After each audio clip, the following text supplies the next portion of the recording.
Mabhayibheri edu pachapter 24 yebhuku yevhangeri yaRuka. Ruka pachapter 24. Luke chapter 24. Toda kurava kubva pavhesi ya 45 kusvika pavhesi ya 49. Verse 45. Ipapo akadziura kuziva kwavo kuti vanzwisise magwaro, akati kwavari, ndizvozvo zvakanyorwa kuti Kristu uchatambudzika agomuka kuvakafa nezuva retatu, kuti marudzi ose aparidzirwe nezita rake kutendeuka nokukanganirwa zvivi, vachitanga paJerusarema. Imi muri zvapupu zvezvinhu izvi. Tarirai, ndinotuma pamusoro penyu chipikirwa chababa vangu, asi imi garai muguta kusvikirwa mafukidzwa nesimba rinobva kumusoro. Shora pafadze kurenga kushoko ravo. Tigare pasi. Tinotenda Mwari nekuverenga shoko raMwari. Amen. Na udangotaura madekwanano pamusoro pepfungwa iyi yokuti simba romweya mutsvene. Amen. Now, patarava pano Ishe wakange amuka achizviratidza kuvadzidzi vake, achisimbisa kwavari kuti ndiye wakange amuka, nekuvaudza kuti handizi mweya sezvamungadari muchifungidzira. Tarirai maoko angu, tarirai makumbo angu, uyezve ngazvisimbiswe kwamuri kuti ndini ndamuka. Saka wataura mashoko iwawa kuti zvaifanira kunge zvichikwaniriswa zvakanyorwa mumurayiro waMozisi, muvaprofita, kunyange mapisarema pamusoro paKristu, kuti zvaifanira kuzovei pamusoro pake achiurawa nekuzomukazve. Amen. Saka ochivapa commission ikanti kutuma uku, the Great Commission, woti chiendai munyika yose, kumarudzi ose, muchitanga paJerusarema, kuparidzira kukangamirwa kwezvivi uye kubhabhatidzwa muzita raIshe Jesu Kristu. Now, verse 49 inotarirai, ndinotuma chipikirwa chababa pamusoro penyu, asi imi garai muguta kusvika mafukidzwa nesimba rinobva kumusoro. Saka tautaura pamusoro pemweya mutsvene sesimba raMwari. Saka pano mweya mutsvene unonzi isimba. Now, simba rinorehwa pano maonekere namabatiro akadiwa naMwari kuti ave nesimba pamusoro poupenyu hwavanhu vakadanwa kuti vanamate Mwari. Pamusoro pesimba, tikatarira nokuda kwebackground yedu kana nokuda kwekwatakabva, tisati taziva Mwari, seri uko tainamata midzimu, tichishumira mashavi nezvose zvakadaro. Saka pakushumira kwenguva iyeyo, kana munhu wabatwa nomweya uyu kana nomudzimu kana kuti nesvikiro, pairatidzwa simba, kana kuti munhu iyeyo aikwanisa kuita zvinhu zviri musimba romunyama umu zvinodarika zvingagona kuitwa nemunhu kana asina kubatwa nemweya iwoyo. Saka pakushumirwa kana pakuitwa kwaiitwa zvinhu nenzira iyoyo, paiva nokuratidzwa kwesimba rekuratidzwa munyama. Saka bhaibheri panoitaura pamusoro kuti mweya mutsvene isimba nokuda kwepfungwa iyo iri seri zvinotorekana vanhu kuti saka zvinhu zvacho zvinoratidzwa musimba. Ndochikonzero ino shoko raMwari rakati muchaisa maoko pamusoro pavarwere vagoporeswa. Pane imwe nzvimbo muprofita anoti wakaoneswa vanhu vachinamatirwa, wainamatira akaisa ruoko, paiva nechiedza chaibva kuna iye unonamatira chichiita chinoenda pane iye anonamatirwa, kungova maonekere esimba raMwari. Saka Ishe vakati muchaisa maoko pamusoro pavanorwara vagopora. Asi mukatarira zvooneka mukatarisa maPentecostal realms, maapostoli, kana vonamatira munhu vanonamata nokumubata nokumuzunza nokumupusha nekuita zvose kuratidza kuti isimba romweya mutsvene. Asi maPentecostals navamwewo vanokarara vachishevedzera fire vachiita zvinhu nesimba, nokuti bhaibheri rakati mweya mutsvene isimba. But simba romweya mutsvene harizi mukuratidzwa kweizvo zvingava panyama. Amen. Asi simba rinotaurwa naShe isimba ramaruramire, randingareva ndichiti authority. Kana wapiwa simba toti sajaji, jaji kana akatonga munhu wakaite mhaka inofanirwa rufu, jaji unotaura nokuda kweuchapupu hwaiswa pamberi pedare, nokuda kwezvaoneswa kudare, iwo unowanikwa uine mhosva yekuti wakaponda munhu, saka unotongerwa rufu.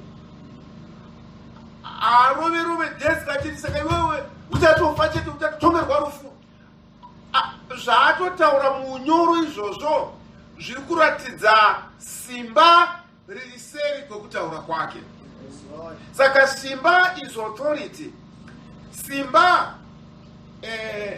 makwanisire zvekare ekuti chinofanira kuva chive. Amen. Ishe vatibatsire. Saka Ishe pano anoti muchapiwa simba.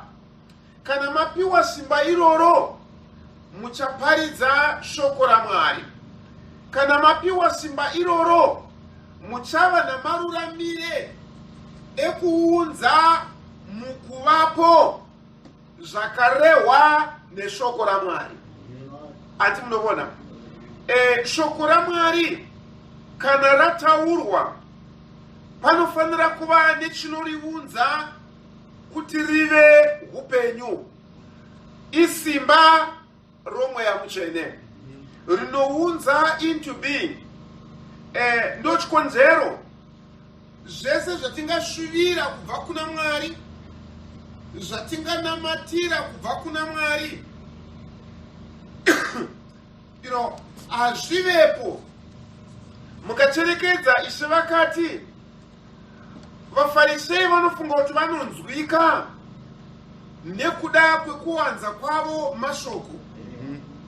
Vanofunga kuti vanonzwika nokuda kwamaexpressions avanoita kana maradziro avanoita zvinhu. Asi Mwari ndiMwari weshoko rake. Amen.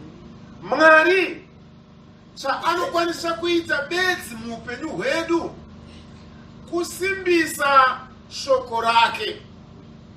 Towisana. Mwari hapana chaachagona kuita matiri chisiri kutembera kwake, chisiri kuda kwake, chisiri zvaakada pamusoro pedu. Mukacherekedza Israel vachipfuura nomadambudziko avakapfuura nomukati mavo, vakaziya nenzara, vakahwe nyota, vakashangana nezvose zvaiva kukasharara kwerenje. Ishe voti, izvozvi ndakazviita kuti ndione kuti maiva vachengeti veshoko rangu nemwoyo yenyu here kana kuti kwete. Saka zvatinopfuura nomukati mazvo zvatinozonamatira hazvizi zvitsva kuna Mwari. Hazviuye kuna Mwari sekuti taakumuudza zvinhu zviri kunze kwake. NdiMwari vakazvitemera kuti zvinofanira kuva. Jesu ndiye akavaudza, endai mugare muguta kusvika mafukidzwa nesimba rinobva kumusoro. Bhaibheri rotudza kuna mabasa zvichinzi, ipapo vakaenda munzvimbo imwe vachinyengetera vaine mwoyo mumwe nomweya mumwe, vanga vasinganamatiri chiri kunze kwevimbiso yaMwari. NdiMwari akavaudza kuti muchapiwa mweya mutsvene. Saka vanga vasinganamate chiri kutorwa kushoko raMwari. Kerisi. Saka kuti ndive namaruramire ekunamata, ama zvinotora kuti ndive mushoko raMwari. Nokuti ndomogama ndinokwanisa kundosongana nesimba iri rinopa maruramire ekuti zvakatemerwa naMwari zviitike. Saka dakuona mweya mutsvene sesimba, the ability, maruramire namakwanisire ekuti zvatinokumbira Mwari vatiitire. Tovisana. Atikumbiri zviri kunze kwokuda kwake, atikumbiri zvaasingazivi. SaAbraham paainamata angachinamatira chaakanzi naMwari achapuwa. Haana chitsva chaakanamatira. Israel pavakachema havana kuchemera chinhu chaiva kunze kwezvakataurwa naMwari. Mwari akati after 400 years Abraham vana vako chavabudisa. Saka 400 years akukwana, vana vaye vakatanga kuchema. Bhaibheri roti Mwari akarangarira sungano yake. Kerisi. Saka hatinamatire chinhu chiri chitsva pamberi paMwari. Atikumbiri chinhu chinyowani pamberi paMwari. Atikumbire chinhu chisingazikamwi naMwari. Zvose zvatinounza pamberi paMwari, amashaka Mwari vakatipa simba romweya mutsvene. Ishe vatibatsire. Now, saka tatisu isimba, mweya mutsvene isimba rekuunza into being, rekuunza mukuvapo izvezvo Mwari zvaakatemera. Isimba rekuita Mwari zvaakataura neshoko rake. Ishe vatibatsire. If you can just help. Tingotaura mashoko aya ari mubhuku mumaridzo Word Become Flesh. Pa page 24. Here maridzo, the Word Become Flesh. I think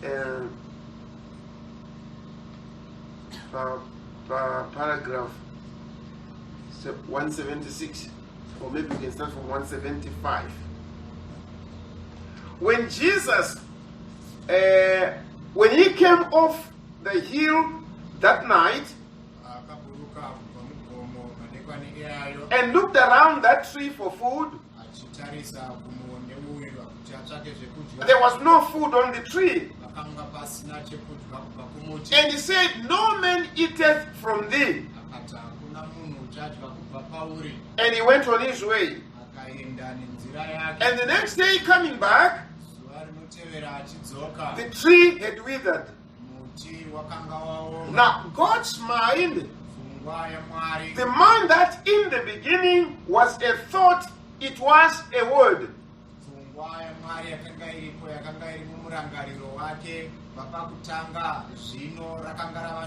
That expressed Jesus Christ.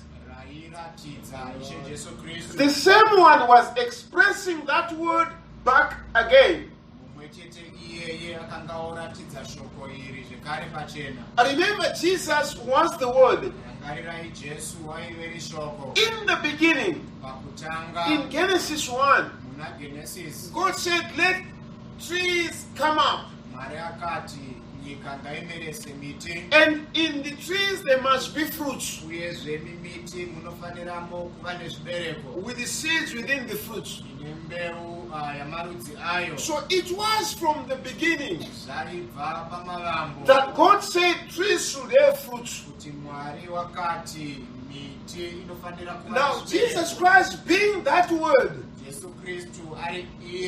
made flesh now, he saw this tree, which was really in opposition to what Genesis 1 said. And then he said there's no need for it to live, because the purpose of there being a tree was to bring forth fruit. But now there was no fruit. So there was no continuation of the word in the tree. So he said, let no man eat from thee again. It was the expression of the thought of God, which became expressed in the word made flesh. Like God said, let there be a world. Let be a world. Before it was a word, it had to be a thought. So God in the creation created the world by his thought first, then spoke it, and the thought expressed became material. And you see what I mean? I don't know, I'm asking you. Do you see it? Okay, you may not see it. But here, every word that God spoke, it's an expression, not a reaction. Not just because he has been stimulated to say it. It's not emotional, but it is his very thought as he expresses it in the word. And then the word becomes material. Can you see that? Now, every word in the Bible is God's thought lying in seed form.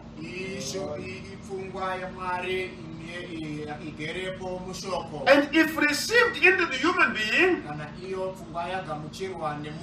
and spoken by the thought that materialized the Bible, it brings this thing to pass.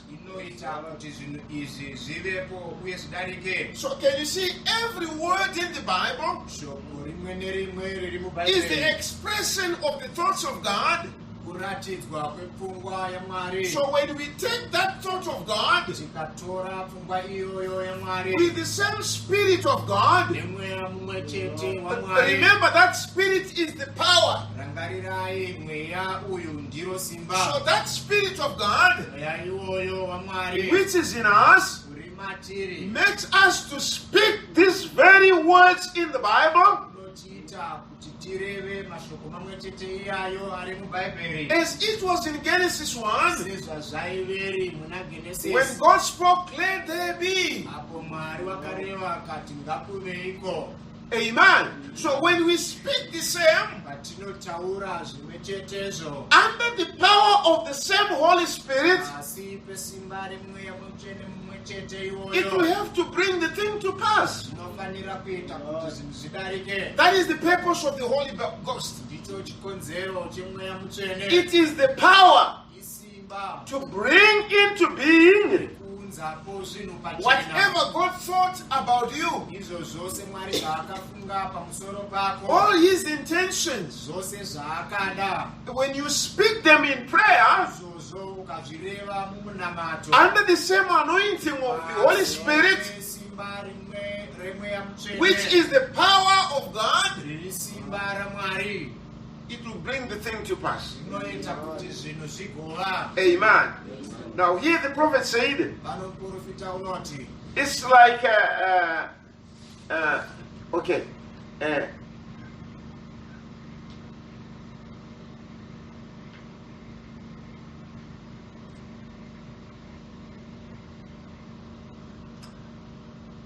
The Bible said, let this mind that was in Christ be in you. As a man thinketh in his heart, so is he. So you are what your thoughts are, and your thought is what God's word is. Because it says, let the mind that was in Christ be also in you. Now your thoughts become expressed by the agency of the Holy Spirit. Amen. Thank you, brother. Saka ndo zvirishokora Mwari kwatiri. Mwari unotidandira kwaari. Kwete nema emotions enyika. Kwete namaitire ari nyika. Mwari unotiunza kwaari nenzira yeshoko rake. In the simplicity yeshoko raMwari, Mwari anounza mweya wake riri simba kuti zvive zvino zvinobatika paupenyu hwedu. Ishe vatibatsire. Now, saka shoko raMwari imbeu yakatemerwa kare matiri kuti iunze matiri kuburikidza nesimba romweya mutsvene zvose zvakadiwa nokutemerwa nokufungwa naMwari pamusoro pedu. Kana tikava in the right channel, tikafamba nomuhwezva uri chaiwo, hakuna chakatemerwa chinokona kuti chizovapo. Muswesane takaona sister Heti, kwai vakange vaine mwoyo wakabviswa kune zvinhu zvinongova nyika. Vachiudzwawo chapupu hwetsindi. Kwai Mwari wakataura nemiromo yavo, vakati vanhu zvamunotaura ndicho chokwadi.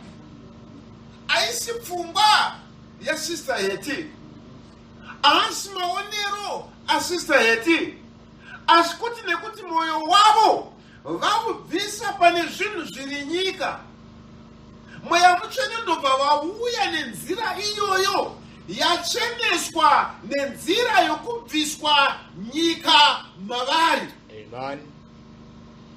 Mwari ndobva vachitaura nomavari zvaifanira kuva zvinovapa chavaishuvira. Anti munovona. Saka Mwari wakatipa simba rekuti aunze matiri makwanisire namaruramire ekuti zvaakada zviitike muupenyu hwedu. Saka kunamata kudii? Kunamata hakusi kungotaura mashoko.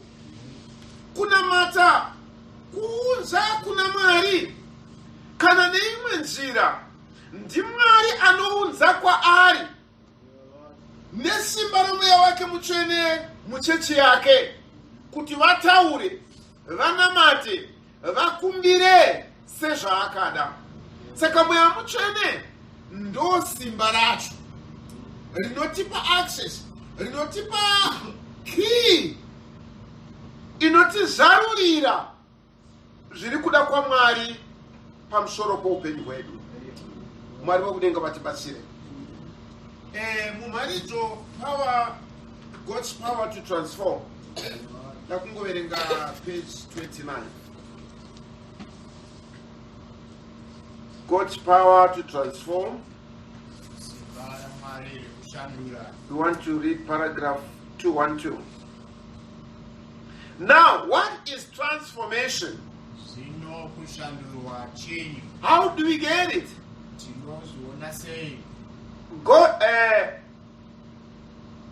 God does it by the Spirit of His Word. He transforms. He plants His seed, throws His Spirit on it, and brings forth the product. His Holy Spirit transforms the seed word to be vindicated of its kind. Can you see? Kuti Mwari wakatiunza kunechi. Mwari wakatipa simba ili kushandua. Amen. Now, kushandurwa kunorewa pano akusi kushandurwa kwechinhu chakaipa kuti chive chinhu chakanaka. Akusi kushandurwa kwechinhu chitema kuti chive chinhu chichena. Towisana. Saka kuona kuti kushandurwa uku kudii. This power of transformation. Now, it says here, He plants His seed and throws His Spirit on it, and then it brings forth the product. So His Holy Spirit transforms the seed. Amen. The seed word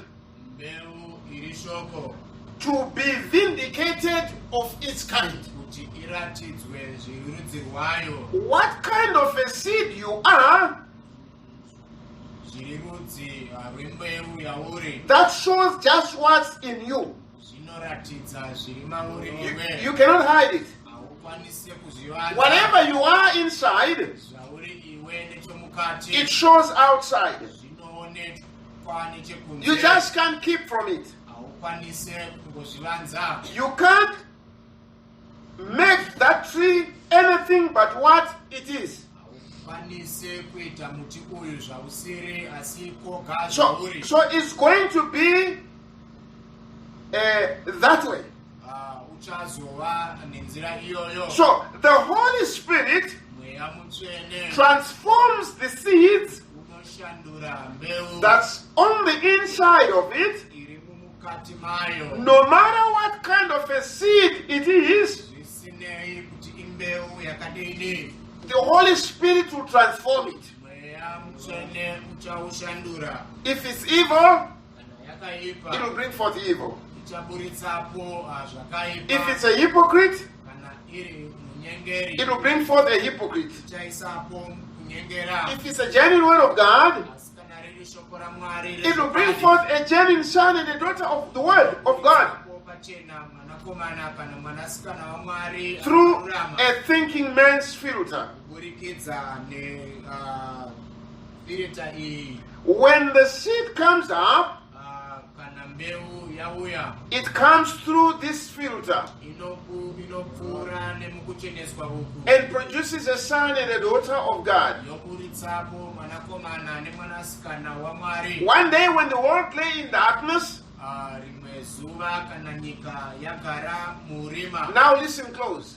Because we are not going to speak just a little bit longer. Now, one day, when the world was again in all kinds of religious, washing hands, pots, wearing different robes and things, it lay in the midst of utter chaos. It's just like what it is today. Mukavona mweya yakasimuka nokubuda panyika iriye zvinamato inoratidza kukanganisika in its highest order kwezvinhu zvinonzi kunamata Mwari. Anti munobona? Ndo zvaiveri nyika sei uko payakange yakanyura mumvura iri murima. Ndo zvayaveri muchimiro chomweya nhasi. Ishe vatibatsire. Amen. Now,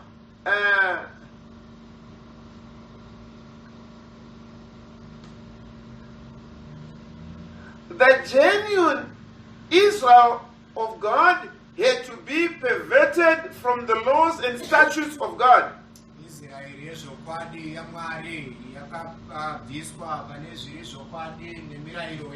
Jesus said, you with your traditions make the word of God of no effect to the people. And look at them, holy priests.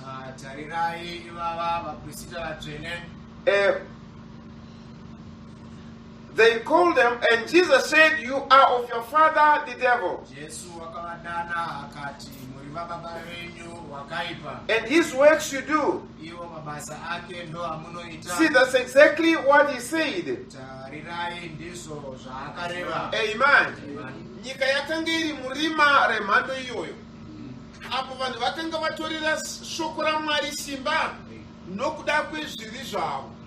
Amen. Ndachiverenga munews nhasi, I think it was Saturday, kwakaitwa election ku Nigeria. So they come up kuti muprofita Java akagona kuprofita akati munhu anonzi anezita rekuti T ndiye achawina election yeku Nigeria. Saka awina election iyoyo ane zitawo rinotangana T. Kureva kuti Java muprofita wechokwadi nekuti wareva kuti election ichabuda sei. Now, if you look at it, kuwina kwati ku Nigeria kune chii chakunoita mukururamiswa kwemwoyo yavatsvene kuti vaende kudenga. Nokuti wataura kuti uyu ndiye achawina election. Zvinotipei izvozvo? Zvinovandudzei muupenyu hwavatendi? Andi munobona? TB Joshua was on record yekuti Ghana ichakunda Nigeria mu World Cup. Oprofita izvozvo ya kana vakakunda zvine chekuita chei nekururamiswa kwemweya yedu pamberi paMwari. But what do people do? They flock for that. Wataura zvechokwadi, waprofita zveshuwa. Andi munobona? Ndiri kuona uchichata. Ndiri kuona pauchachata. You know, I passed through pamupevano maapostoli ivavo achiprofita. Mweya waMwari wandionesa uchichata wakapfeka svuti yebrown. Ndobva asimuka zvikanzi shuwa iyoyo chokwadi nekuti nini kale yebrown ndo yandinofarira chaizvo. Izvozvo ndozvosimbisa vanhu kuti vari kunamata Mwari. Ani munoona? Vanomanyidzana nekuprofita zvinhu zvine chekuita nezviri kungotsvakwa nekuvarirwa navanhu panguva iyoyo. Kana iri World Cup, vaprofita vanenge vachingoprofita zveWorld Cup. Kana iri election, vese vanenge vachingoprofita zveelection iyoyo. Izvozvo zvinounza kururama kupi kuvana vaMwari? Anti munobona? Ndorima raivapo nyika yakafukidzwa iri mumvura. ndorima raivapo pamazuva aisvodi Jesu Kristu. Zvekugeza mapoto, zvekugeza mavoko, zvekupfeka nhumbi idzi, izvozvo zvaiunza kururama kupi kuvanhu kana shoko raMwari risipo. Anti munoona? Sekera tavona madekwana ano kuti pane chinofana kupiwa naMwari kukereke chinomutsa mbeu yezvokwadi yakadzvarwa nokutemerwa muna ivavo Mwari vaakada nyika isati yavambwa. Ama we need mweya mutsvene muupenyu hwedu. Ishe vatibatsire. Now, tipedze kuverenga zvataurwa nomuprofita pano. One day when the world lay in darkness of chaos,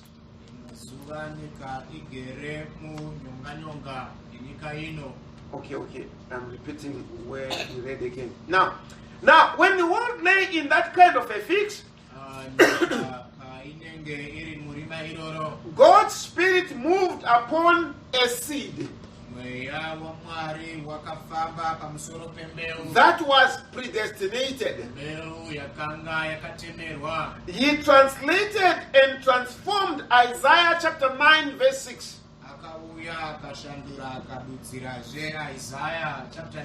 He, God, was made in human flesh to save that chaos. When man was made in the image of God, here comes God. By the prophet foreseeing it, the prophet foresaw it. Now remember, the word, the prophet foresaw it, just the same prophet that seen Satan in the last days.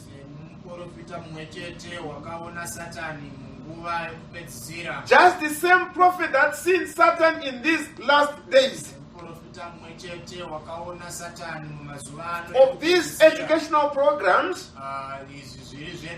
and things he has done, religious programs, the same prophet Isaiah in chapter 9 verse 6, he says, unto us a child is born, a son is given, and his name shall be called Counselor, Prince of Peace, Mighty God, Everlasting Father. Amen. And that was God's word. And of it, okay. And the Spirit moved upon that word, and it transformed in the womb of a virgin,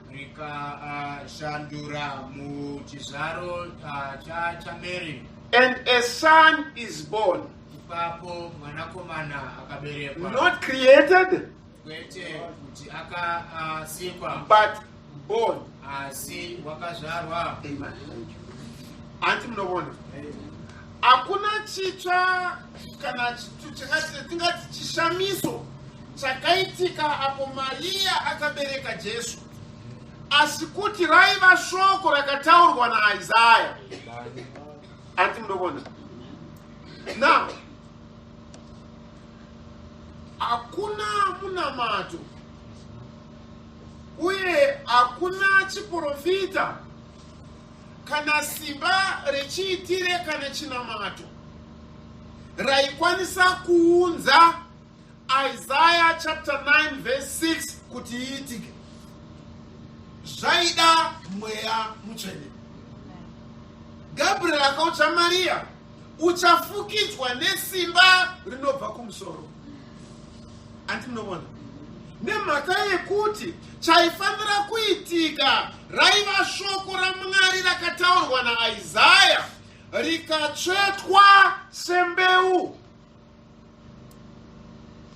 Ayaikwanisa kumera, ayaikwanisa kuuya kuti ivepo, kudakara simba rimwe chetero rakataura riri muna Isaya rauya kuzodiridzira mbeu iyoyo ndokuti imere.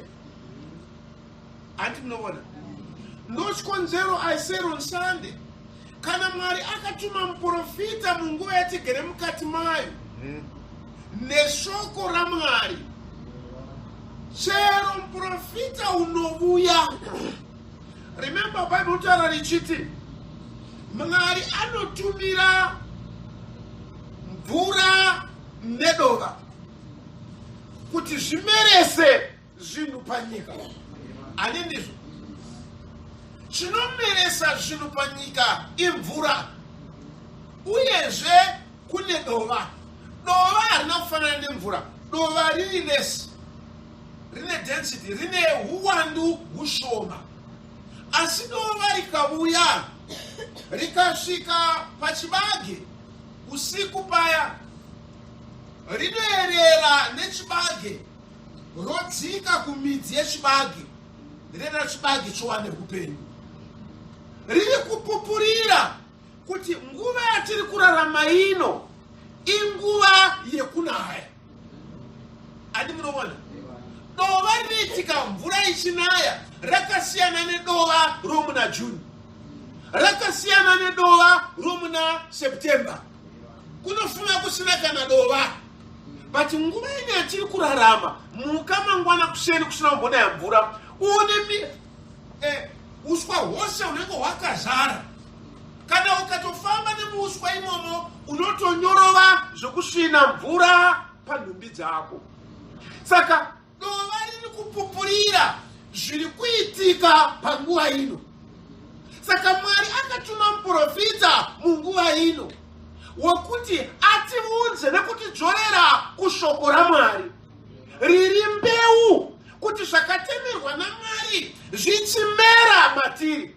Minamato yedu ive maringe neshoko iroro, upenyu hwedu huve maringe neshoko iroro. Then pozvomuka muprofitazve munguva imwe cheteyo anofanira kupupurira mvura iyi yemuprofita ari meja akatumwa. Can you see that? Apachauya mhepo semhepo yekuomesa zvekare. Mhepo inouya munguva ino imhepo inounza mvura, inounza dova. You get the point? Saka hakuna muprofita kana maapostora achamutswa naMwari munguva ino unopesana zveneshoko rakatumirwa Elijah. Momuti imimi ari kubva kuna Mwari. Then Mwari uzvipesanisazvo. You get the point? Saka don't follow these things. Hazvisi chokwadi. Nekuti Mwari unotumira simba. Ndo zvaakaita pana Genesis 1. Haana kuita chinhu chinyowani pana Genesis 1. Mbeu dzaivamo muvhu ndo dzaakatumira shoko rake akati ngachimere. Can you see? Saka Mwari unotuma mweya mutsvene nhasi matiri. Mweya iwoyo hauyo zvotaura zvebhora, hauyo zvotaura zvepolitics, nokuti hatisi pano kumirira nyaya yebhora isu. Hatisi pano kumirira kuti achahwina ndiani election. Takamirira kuuya kwashe. Kana Mwari achida kusimbisa zviri iye kwatiri, haangatisimbisire nenyaya yebhora, haangatisimbisire nenyaya yepolitics, nokuti hazvo zvatiri. Tiri vana vaMwari, toda kushonganiswa naMwari. You get the point? Hey. Shona tibatsire. Kana Mwari vakuda kuita zviri zvavo, just imagine pamazuva ekuti Isaiah chapter 9 verse 6 ikwaniriswe, kwaiva navarume vakaita saSimeoni. Kwai anga achizvinyima achinamata, mweya mutsvene ukamuudza the message of the hour. Haufe kusvika waona Messiah. Nemhaka yei? Nekuti Messiah was now in the making. Anga akuda kuti achiuya. You look at Anna. Anna vakaroorwa after 7 7 years murume wakati bhafa akagara asina kuroorwa futi, achizvinyima nokunamata mutemberi, achimirira kuzatswa kwaIsaiah chapter 9 verse 6.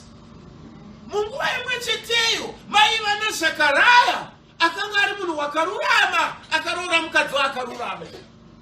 Vakanga vachitarisira futi kuuya kwaMesaya.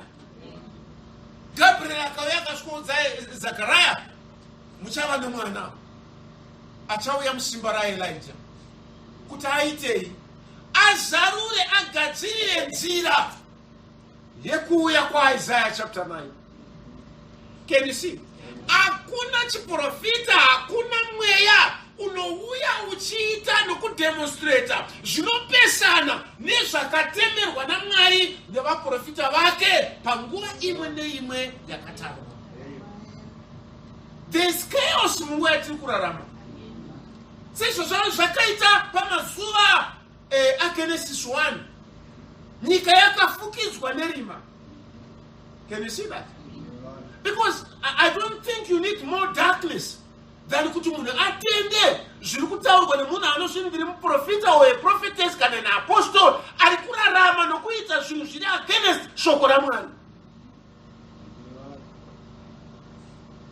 Iye Mwari ari kutunza into the fullness of the word, ari kutunza mukuzara kweshoko rake. Kudakara isisu miviri yedu ichaitwa rejuvenated, ichashandurwa nesimba iroro reshoko raMwari rairwa mvura zomweya mutsvene.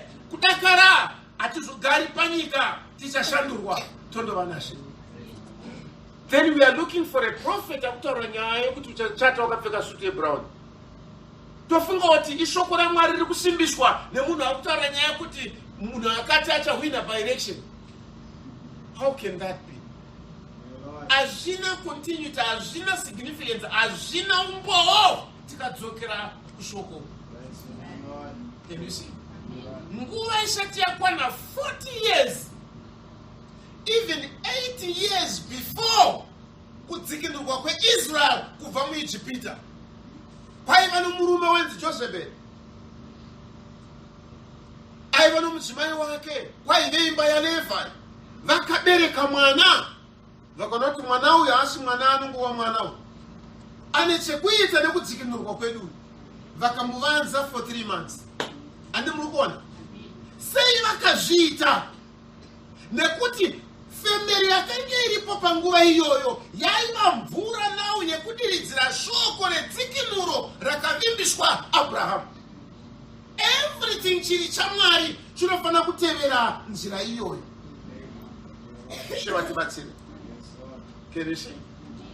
Even Pharaoh chaiwo, mukunda waPharaoh, zvakaiswa maari kuti Mozisi haasiwe kuuraya. Mozisi hafanira kuti aurayiwe. Although vakamuona vakati mwana uyu mwana wavaIsraeri. Pane mukadzi wechiIsraeri ariga mwana uyu akamisa munomu kuti asaurayiwe. Saka afunga kuti akangwara, saka tamubata pano tinofanira kumuuraya. But chizoro chaiva panguva iyoyo chedzikinuro yeIsrael chakaita kuti vese vasafunga pfungwa iyo. Vatofunga nyaya yekutomuchengeta. Anti munoona ndosimba romweya mutsvene. Ishe vatibatsire. Harizi rekusheka, harizi rekuzvizunza, harizi rekusvetuka, harizi rekuwira pasi, harizi rekuona kuti bhora richawinwa nani. Isimba rekuunza shoko raMwari into life. Ishe vatibatsire. Now, vaprofita ndivo vakataura shoko. Ishe vatibatsire. Now, mumaridzo God's power to transform. Okay, we've just read that. Okay. Now, I just wanted to read Kwamuri Mugone, I think the Luke chapter 1. Let's just go to Luke chapter 1. Yanatara Konsuropa Maria. I think Dautungo Verenga Pashakanyorwa. Luke chapter 1, I think.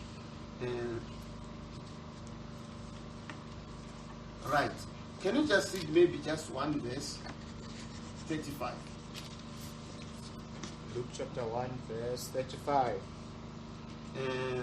All right. maybe before that, before verse 35.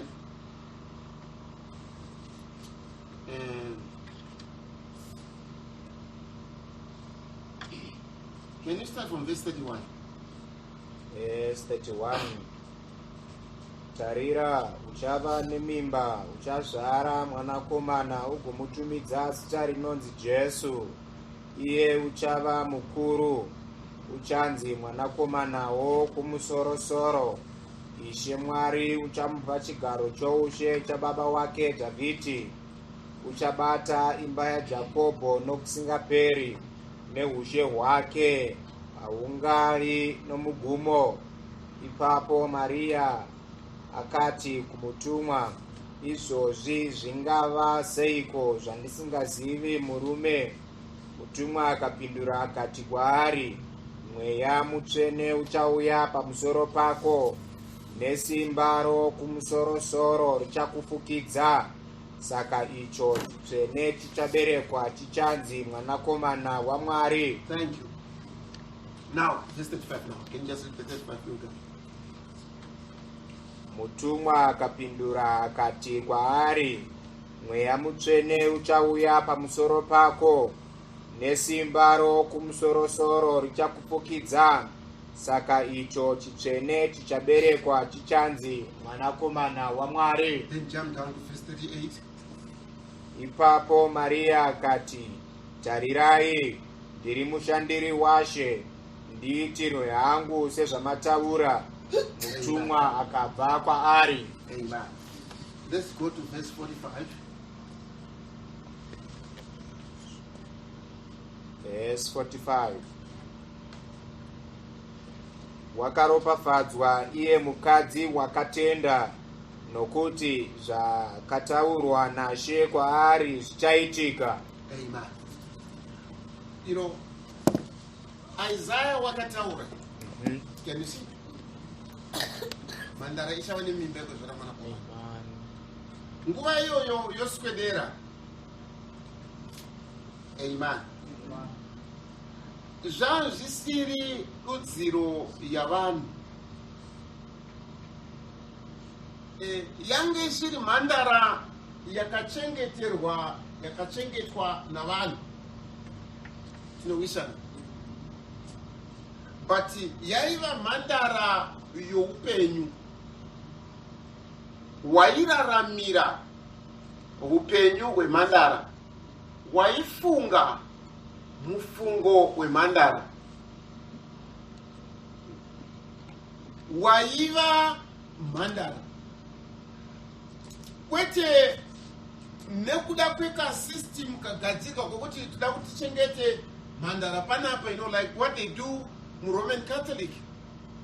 Vakatora tsika yekuti toda vanhu vakachengeteka, vasingasvibiswi nenyika, vasina mawaridzo enyika, vanenge vachingogara vachishumira Mwari. Ndiwo mananzi aya namasisters aya. Asi amandokuudzai chokwadi.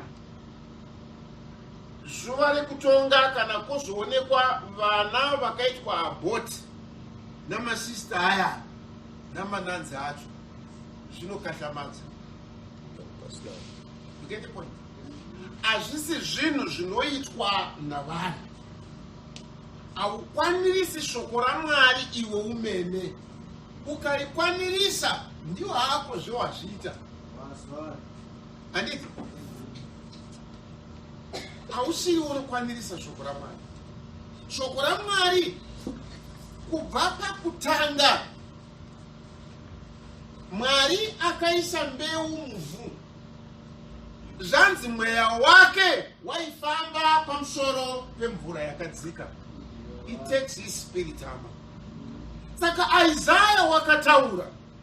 Pano toona mhandara yakararamiswa nokuda kwepfungwa iyoyo yakataurwa naIsaiah. Gabriel anouya kwaari omuti iwe uchava nomwana. Zvingangova seiko kwandiri? Kwai Mweya Mutsvene nesimba rokumusoro-soro richakufukidza.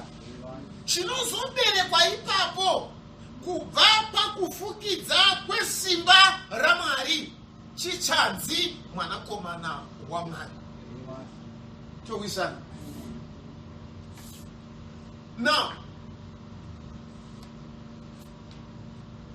Maria akachiti zvino ngazvive kwandiri, kwete sezvandiri kunzwa, kwete nokuda kwezvandinoda, asi sezvamareva neshoko renyu. Elizabeth azadzwa nomweya mutsvene achikwazisa Maria, anoti ngaaropafadzwe mukadzi uyu wakatenda, kuti zvose zvakarehwa naMwari zviitike pamusoro pake. Hakuna chinhu chinoitwa naMwari chiri kunze kwomweya mutsvene. I want to tell you, hakuna munamato unopindurwa naMwari kunze kwomweya mutsvene. Nekuti Mwari anofanira kusimbisa zvaakataura neshoko rake. Saka Mwari haauyi kuzofemera chisiri shoko rake. Kunyangwe mweya waMwari ukatouya, ukawira pamusoro pechinhu, zvanzi nomuprofita, simba retransformation. Transformation akwanti kushandurwa, hakusi kuchinja chinhu cheblack kuti chive chewhite, asi kuti kushandura chinhu chiri muchimiro chembeu choitwa transformed into a tree. Imbeu yerudzi rwayo iri muvhu, simba remvura nezuva nomweya zvinobata mbeu iyoyo zvoishandura. Tuwisana, ukatora mbeu yemango ukaidzvara, ukaona chine chakumera ipapo, unochiti imbeu, unochiti imhodzi iyoyo, unoti muti wemango. But muti is a transformation yembeu yanga iri muvhu.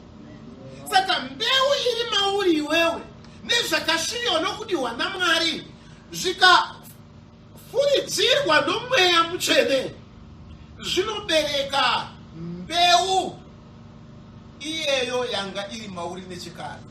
Profita ati kana wanga uri unyengeri, panobuda unyengeri. Kana ranga riri zvokwadi, panobuda zvokwadi. Nekuti isimba romweya mutsvene. Mwari vokudenga vatibatsire. Saka simba iri rauya pamusoro paMaria rakaita kuti zvakasviriwa nezvakadiwa nokutemerwa naMwari sezvaakataura nomuprofita Isaya zvichikwaniriswa. Sekera Jesu akati garai muguta kusvika mafukidzwa nesimba rinobva kumusoro. Ipapo muchava zvapupu zvangu zviro kwazvo, uyezve muchagamuchira simba. Amen. Tiri pana Luke ipapo, ngatiende pa chapter 4. Luke chapter 4. If you can just read maybe from verse 18, I think.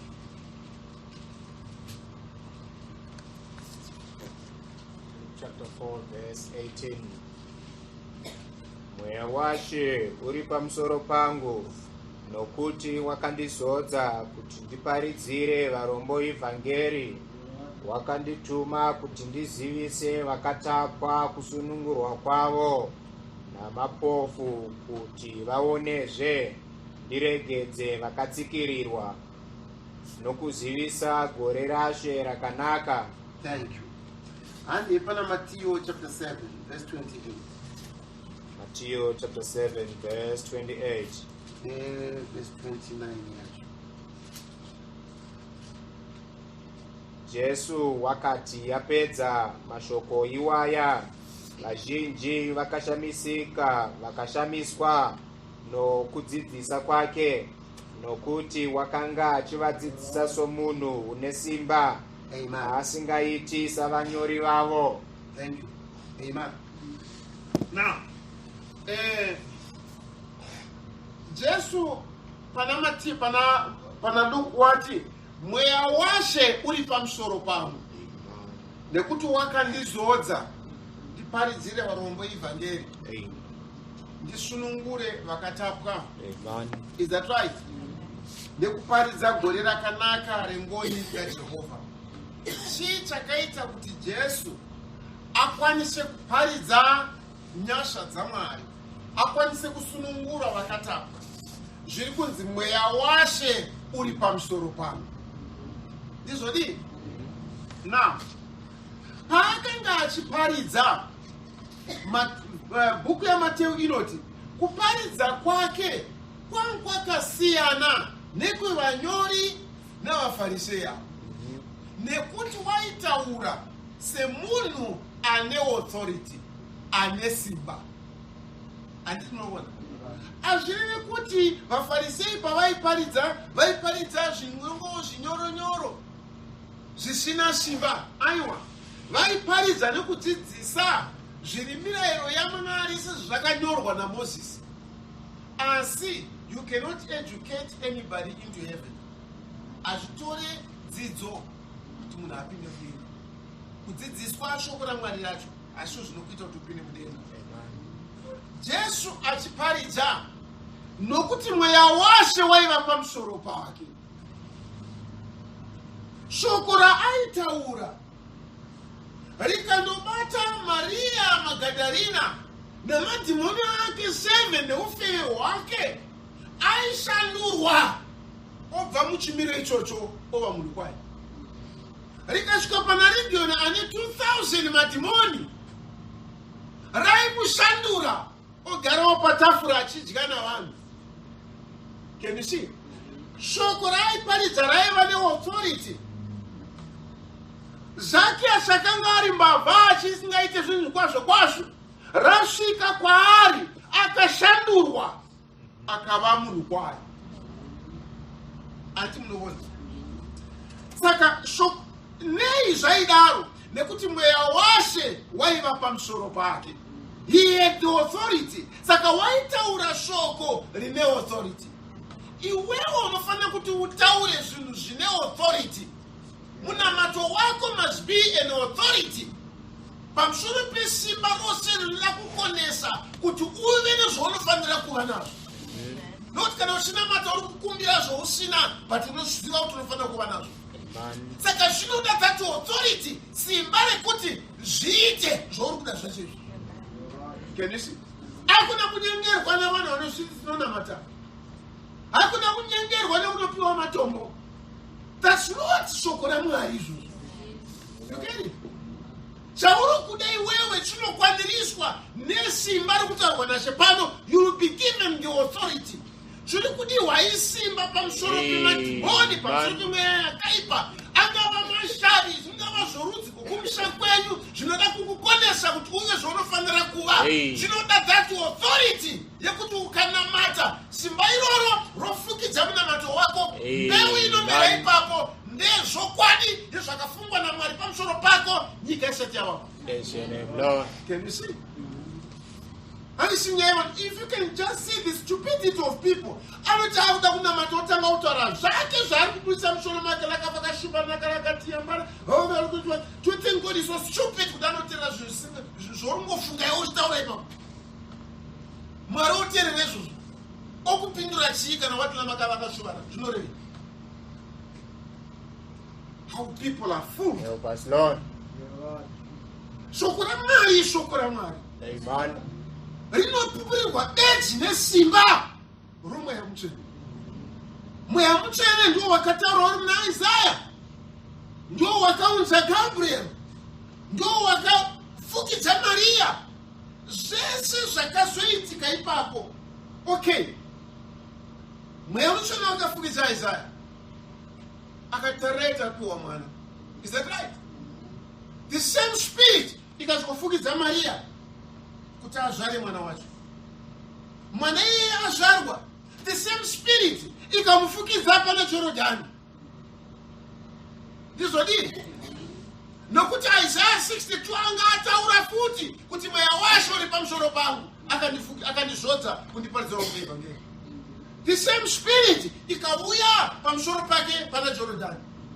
The same spirit ikamutungamirira kuti aende murenje kunonamata. Haana kungoenda nokufunga kwake kapani. Sezvinongofunga vanhu musoro mavo kuti ndakuenda kugomo. Handinoona. I saw such a place in Nigeria. And this is a prayer camp. pavanoenda ikoko vachinoita zvindimi zvavo lakavashoma kalakapa vachiprofita nazvebhora ikoko and things like that. God is not that. Mwari ndimwari weshoko rake. Tikabvuma kutora shoko raMwari, mweya waMwari ukauya pamusoro pedu, hakuna chinomira pamberi pedu. We are having all these problems because tinongoita zvinhu nepfungwa dzedu nekunyengerwa nezvinhu zvinongo zvenyika ino. Dai Mwari vaitibatsira. Garai muguta kusvika mafukidzwa nesimba rinobva kumusoro. Amen.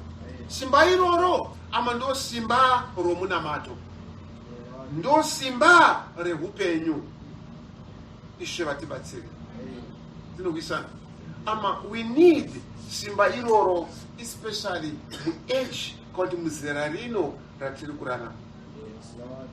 Tinogwisana. We just don't need knowledge yemusoro.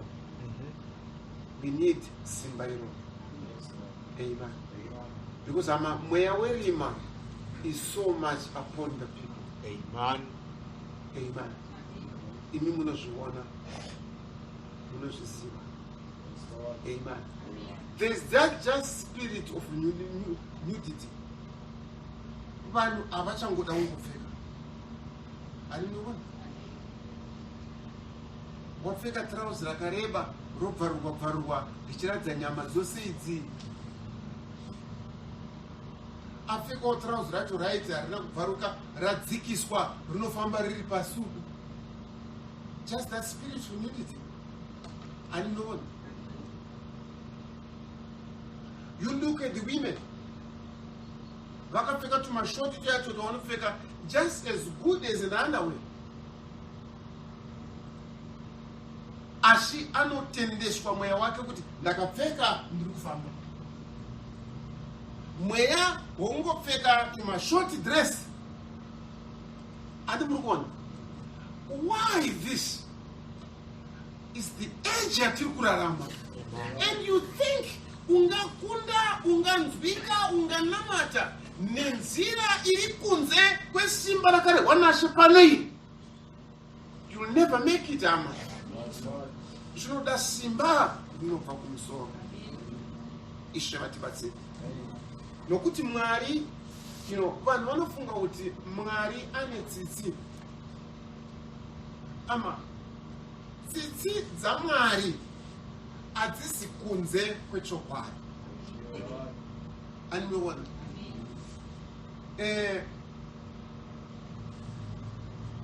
Kuna is it mapisharema o zvirevo zvinonzi pane pakasonganiswa rudo nenyasha. Can you see? Mwari, as much as he is love, rudo rwake haruzi rusina chinangwa nechivavarirwa. Jesu kuti atiponese inyasha dzaMwari. Asina kukudzai. Haana kutiponesa nenyasha ngotaura kuti vanhu vakatadza saka ngavaregererwe, zvinhu zvavo ngazvibviswe, zvakaipa zvavo ngazvishambidzwe. Haana kudaro. Akatora chiri ichocho akachiisa paari. Akafa achichema kuti Mwari wangu mandisireiko. Mwari wakamusiya nokuti wakanga apinda atakura zvivi zvako nezvivi zvangu. Saka zvivi zvangu hazviregererwe netsitsi dzaMwari. As people think, tsitsi dzaMwari ndedzekuti akatora mhaka yangu akaisa paari. Akati saka uyu ngaachiregwayo. Ishe vatibatsire. Kana ndiine chikwereti chemunhu, mumwe wouya osvikotora aiti uyu ane chikwereti chako $40, saka chingomuregerera usareva chikwereti ichocho. Mari yandakakwereta yaakandikweretesa, mari iyoyo yange iri mubhajeti yake. Pane chaaida kuishandisa mari iyo. Can you see that? Ndochikonzero Bhaibheri rakati usava nechikwereti chinongoita prolong. bhadhara zvikwereti. Usavira zuva usati waripira mushandi wako, mupe mari yake. Ndikati point. Nekuti ndikakukweretesa ndikakukwereta mari, iwewe une chauri kuda nemari iyo wandipa hako, asi with anticipation yekuti ndikanda kudzorera uchakwanirisa program yako. Saka mumwe munhu ouya osvika right, uyu wakweresa Veremu $40, muregerere mari iyoyo. Yes, kana ndamuregerera fine. Ko zvandinoda kushandisa zvandakarongera mari ndozvikavha nei? Mwari then akaita sokudai. So munhu anouya wati Veremu ane $40 yako, okay, saka chimurega $4 yako, Veremu yainayo $4 yako. Uyo akandikweretesa mari otowana mari yake oishandisa muprogram yake ari kuda. Inini handichamubhadhara mari nokuda kwokuti yabhadharwa neuyu wandidzikira nyasha.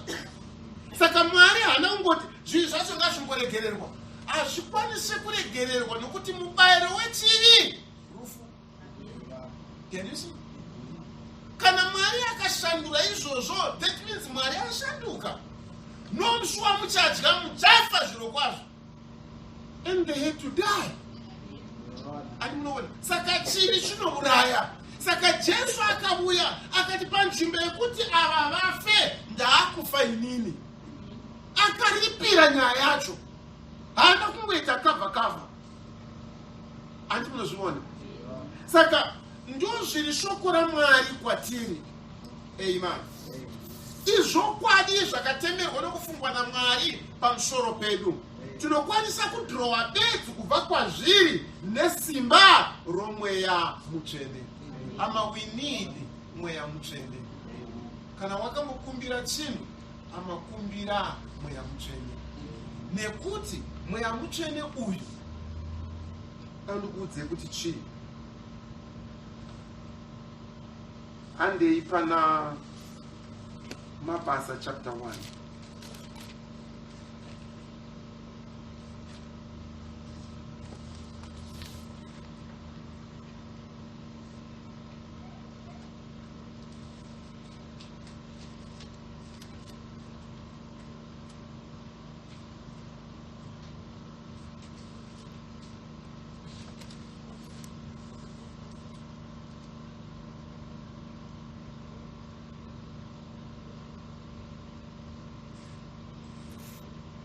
Verse 4. Sorry. Mabasa chapter 1 verse 4. Mabasa chapter 1 verse 4. Akavarayira avungana navo kuti varege kubva paJerusarema asi vagarire chipikirwa chaBaba, achiti, chiya chamakanzwa kwandiri. Amen. Handei pachapter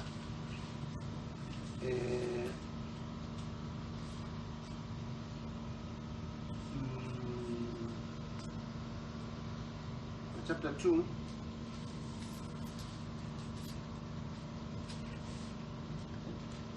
verse 38. Chapter 2 verse 38.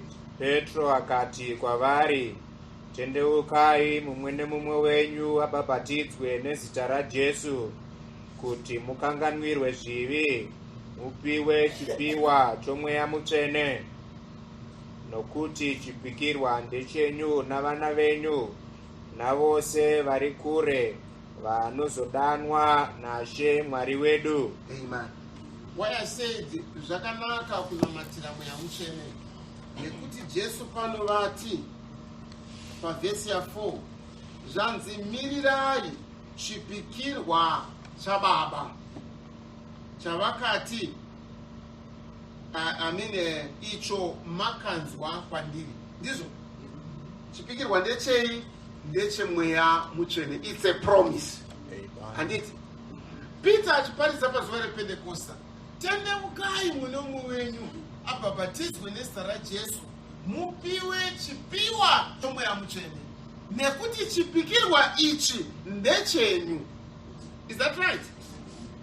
Abrahama anonoka padzoro raJehovha achiti ko mwana ari kupi? Ari kutaura nyaya yechivi akapikirwa ndochaari kunamatira. Ati munoona vaIsraeri pana Exodus 2 vakachema kuna Mwari nekuti Mwari ndozvaakapikira Abrahamu. Look at the promise. Ipromise hama. Saka hausi kunamata zvepfungwa yako, hausi kunamata zvauri kuda iwewe, uri kunamata Mwari zvaakataura. Ngatinamatei, ngatikumbirei, ngatitsvakei ichi Mwari chaakavimbisa, simba romweya mutsvene. Ndio kii yako kumunamato uchazotevera, ndo kii yako pamadambudziko auchasangana nawo. Shavatibatsire. You get the problem? Amen. Nokuti ama, we have problems. Ama dzingava family issues, dzingava problems dzemudzimba medu. Chikonzero tichisangana nemaproblems mudzimba dzedu, mweya yakaipa inobata kuti iunze confusion mumba musava norugare. Towisana. Saka iwewe haungapedze confusion iyoyo nekunoita munamato nokunoita zvinhu zvisiri shoko raMwari. Nokuti anything chisiri shoko raMwari ndechowakaipa. Saka you cannot go kushrine yowakaipa. Hazvina basa kunezwa kuti Mwari Mwari, but it's the shrine yowakaipa. Nokuti unoziva modzi yakavapo munguva yeEfeso yakanzi wewe wakavaidza vanozviti vaprofita tiri vaapostoro kuona vari venhema, uye zvaunovenga mweya wechinikorite wandinovenga neniwo. Zvange zviriko izvo izvo zvatiri kuona nhasi zvechinikorite izvi, zvevanhu vanozviti vaapostora vasiri vaapostora, zvevanhu vanozviti ndevemweya vasiri vemweya. Muchapter 3 yaGenesis Mwari vanoti kuzera rePergamo, ndichavaunza ivava vesinagoge raSatani vachazofugama pamberi pavo. Isinagoge, but vaiva muchechi, vanhu vaiva muchechi ijiyoyo, but vari kunzi isinagoge raSatani.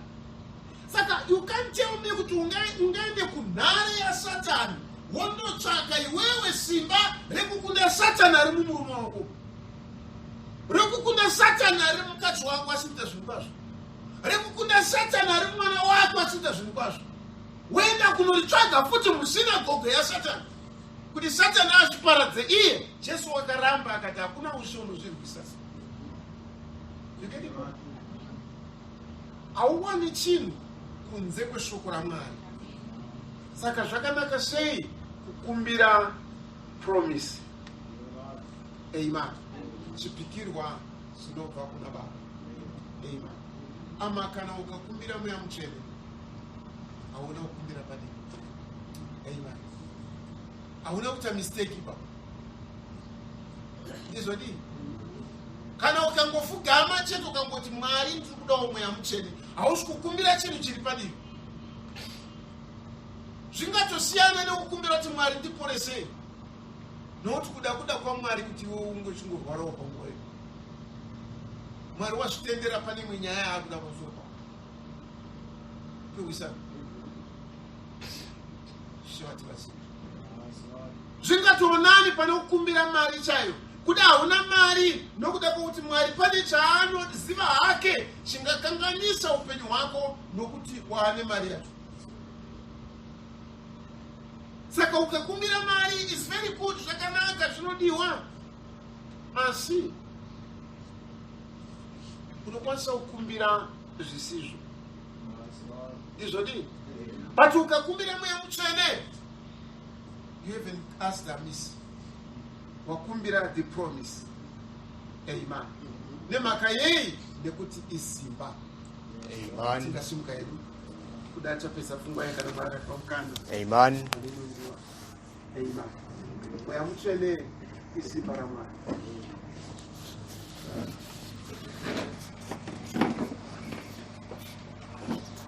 Ishe vakudwe. Amen. Amen.